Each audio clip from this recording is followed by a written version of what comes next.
In today's video, I'm going to show you how to use up some of your paper pads, your printed paper pads. Maybe they're not so pretty, but I'll show you how to glam them up and make some eclipse ornaments that you can actually hang on your tree. Coming up next on Catherine Paper Art.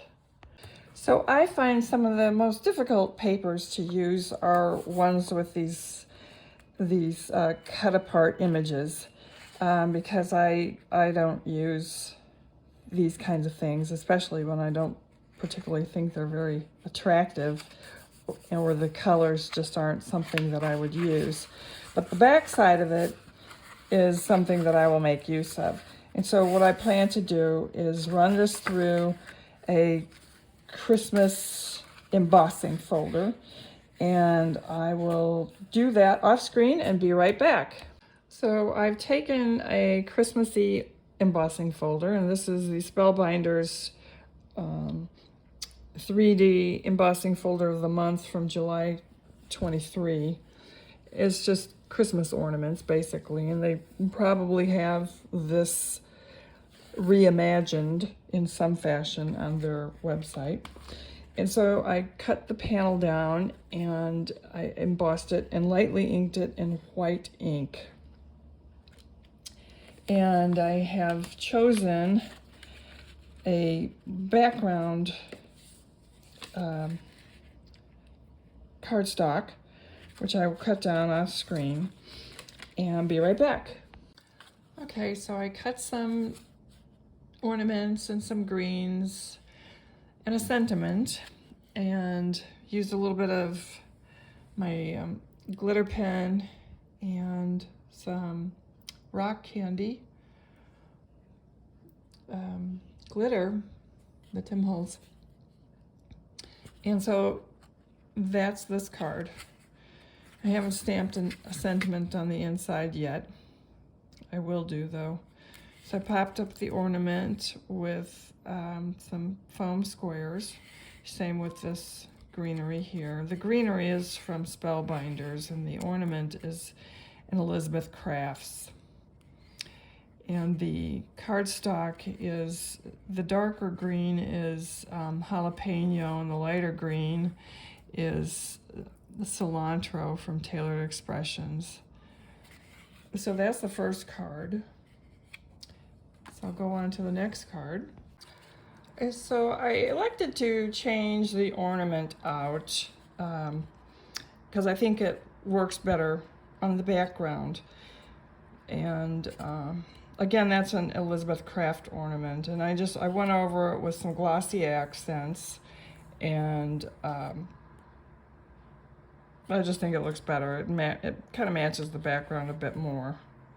So that's the first card. I'll go on to the second card, and the printed paper is from a different book, and I'll show you that. So this is Echo Park's 6x6 paper pad, Snowed In. And the prints are cute, but I really don't use a lot of printed paper. And the thing is that these have a lot of black in them, and that's kind of an odd thing for Christmas. This is a black background, which in a night scene with snowflakes is okay, but I wouldn't use a black plaid. And again, it's got the cut aparts that I don't use. And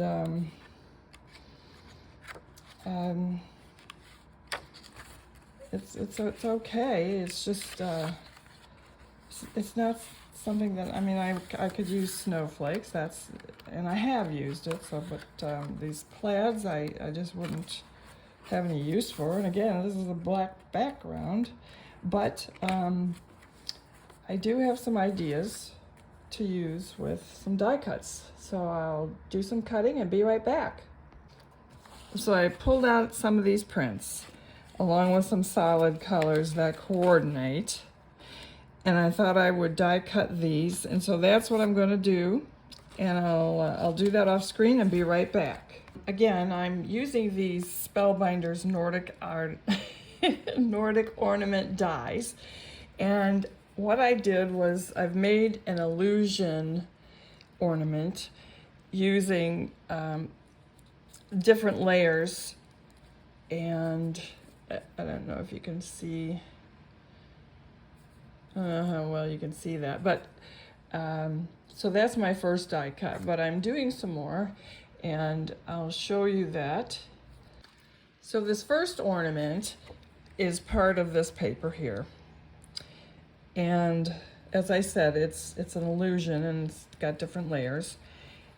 Similarly, I have cut another one using this paper, but what I've done differently is I've used a solid background, whereas this one I cut the innard from the background itself.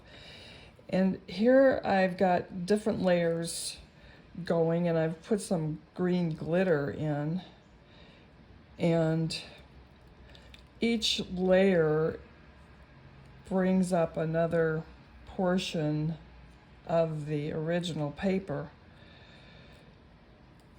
so that this illusion is a downward where this one was an upward illusion.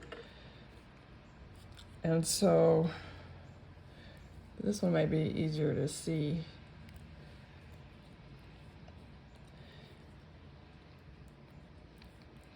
And I had thought about using some of the contrast paper in here, but I took it out.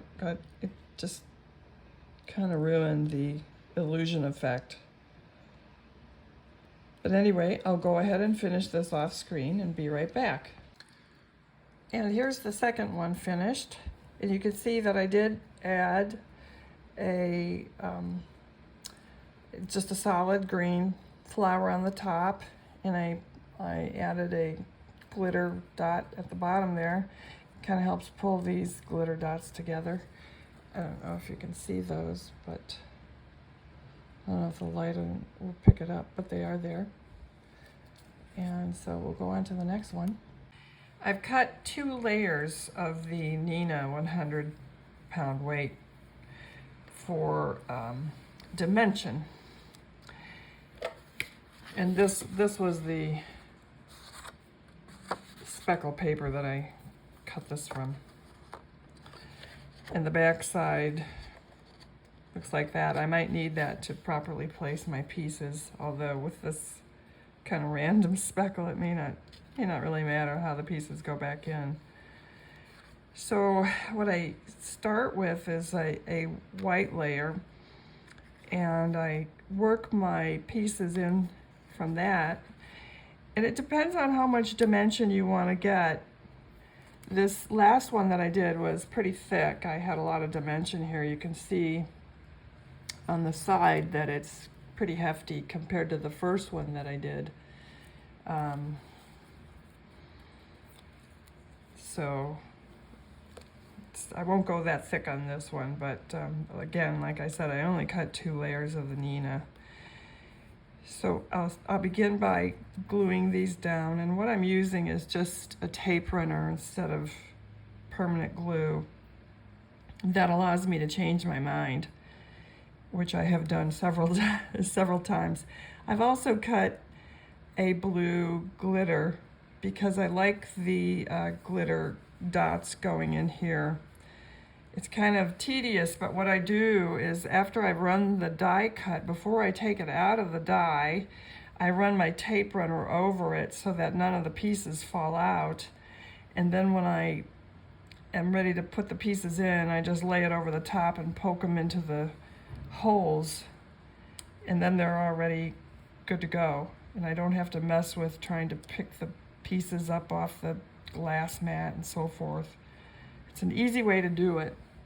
So I'll go ahead and tape this, glue this down, and I'll do that off screen and be right back. For some of the little pieces, I do have to glue them in because the tape runner can't reach. So what I do is I overlay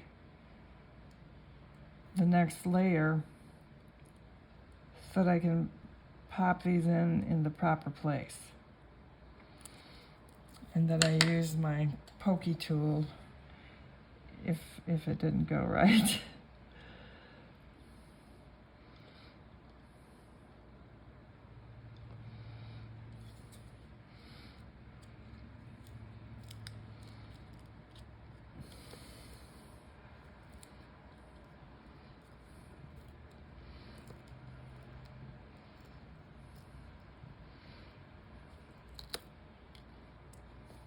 Oops.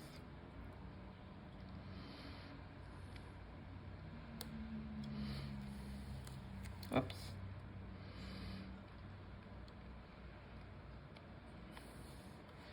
And so I just do that for every layer that I want. I just do that for every layer as I go along, depending on where I want the layer to be, how high or how low. And so that's how it goes. So I'll just keep doing this and until I'm finished.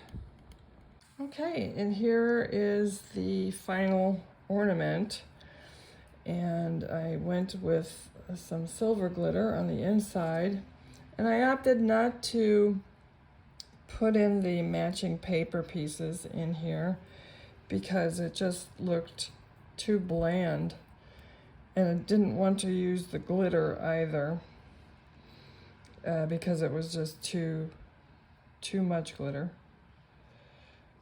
So that's it. I liked the white contrast, although it's not very Christmassy.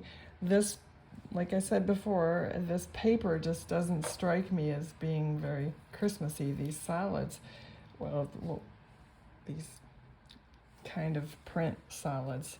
I mean, this one's okay. It's more wintry, I guess, than Christmas. So those are the ornaments, and then again I do have these solid ones that I made at the beginning. So I will go ahead and put these on cards, and we'll be right back. If you've never made a gatefold card, it's very simple to make. You start with a piece of cardstock that's 5.5 by 8.5, and you score each end at 2 1/8.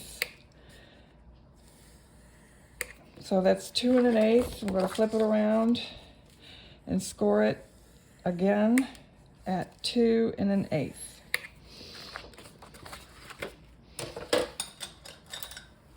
And then you just take your bone folder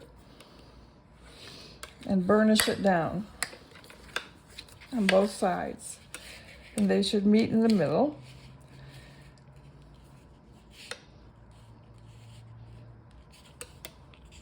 And if they don't, you just coax it. You just give it a little nudging, and there you have a gatefold. So again, it's 5.5 by 8.5. Score at 2 1/8 and 2 1/8. Okay, so this is the finished card, and it is an illusion ornament, and you pull it off. It's a gatefold card, and you have a sentiment inside. And I used a coordinating paper. It coordinates. It doesn't really, but the colors work. This is from a different Christmas pad, and again, it's not something that I would really use, but it works okay with this ornament. And the ornament is finished on both sides, and it could be hung on a tree. It doesn't have the printed paper on the other side, obviously, but it's not a rough looking ornament, so it could be used on a tree. Because this is going to be a locking gatefold card, I have taken off 1/8 of an inch between the two gates. So it's a 1/16 inch off of each side panel here, to allow me space for my sliding mechanism, my ornaments, because you have to leave room for movement. So what was 2 1/8 is now 2 1/16 on both sides. Okay, this card now is ready for me to make the locking ornament. Now to do that, I am going to, I've got my back and I've run 2 plain ornaments in white, and I've cut off the tops and I've snipped the bottoms. And I'm going to snip this one a little more. This is not really necessary to have that for the sliding lock. So what I'm going to do next, what I did was I took these 2 ornaments and scored them down the middle and then folded them in half and creased them with my bone folder. I burnished them with my bone folder. And as I said, you really don't need the tops.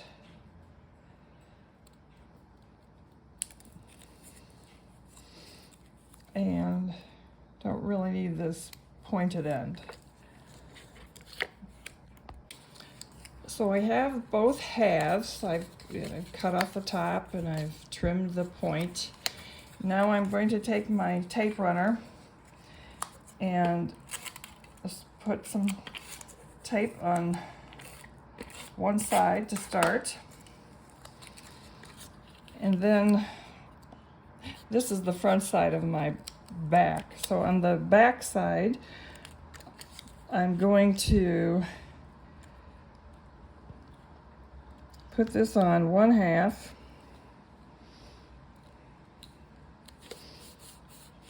And then I'm going to take the other one and do the same thing.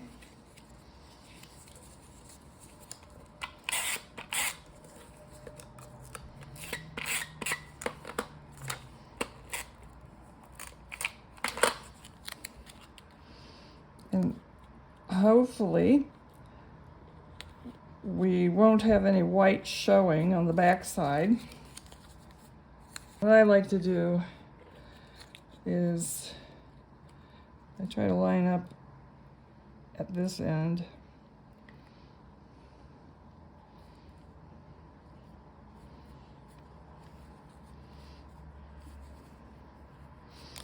And then of course I can always take it off if I need to reposition it.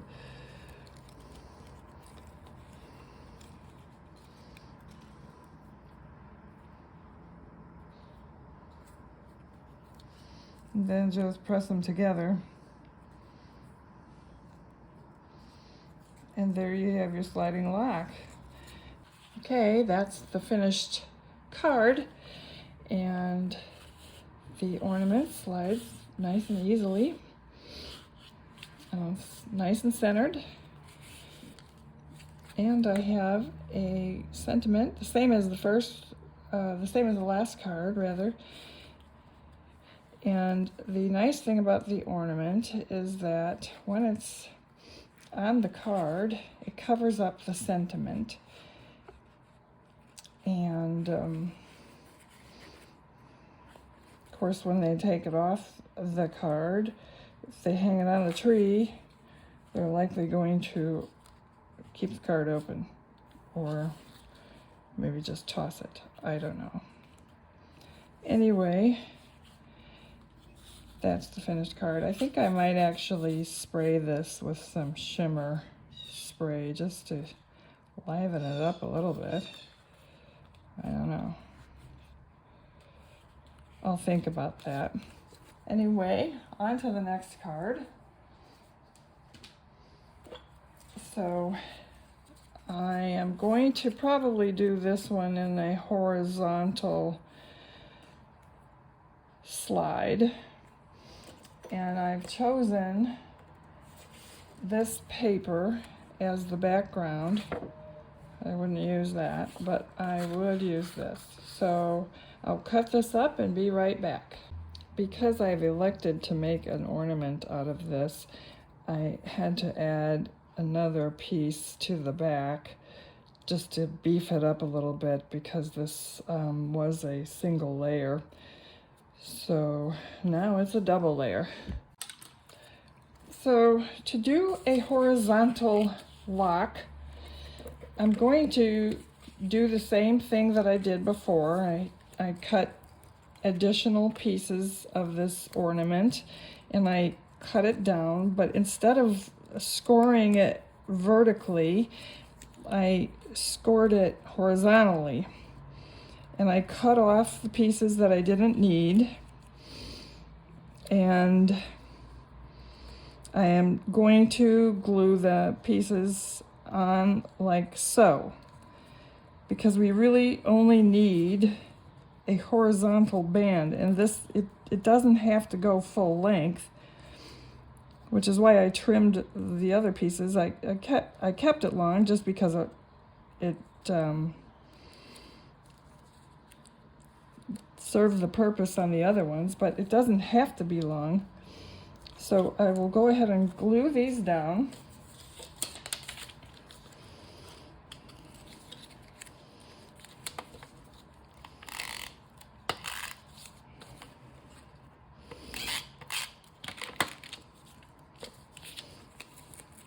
I've seen other creators use just a piece of tape, a double stick tape, with a 1/4 inch wide opening or an 1/8 inch wide opening. But in this instance, it doesn't give me enough. It would rock too much with just a piece of tape. So I think using the pieces of cardstock makes it more stable.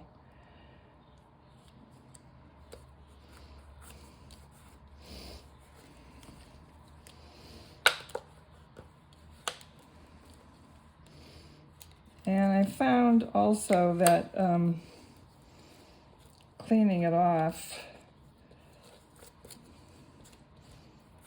because I'm using tape runner, cleaning it off helps it move smoother. Now, after gluing them onto my back, I want to check to make sure that I've got them on straight before I put the front on. And to do that, I just turn it over. And if I need to make any adjustments, it's easier to do it on the back piece before putting the whole thing together. And I just overlay this to look and see, and I think that's pretty good. I think that's straight. So now what I'll do is go ahead and glue up the rest of this and put the front on. And I'll go ahead and finish this off screen and be right back. Okay, these are the 4 finished cards. I added some die cuts, some decorations to them, and some sentiments. Well, one sentiment on the outside here, but I think they came out pretty nice after all. And I didn't show this one on the inside, but this has the same greeting, wishing you a Merry Christmas. Now the thing with this one, because it's a horizontal, it can't really display it like they could with these. When you open these, you can stand these up and leave them open, or you can, at least if you don't want to leave it open, you can just stand it up. But not so with this one. So anyway, I hope you like these Eclipse ornaments.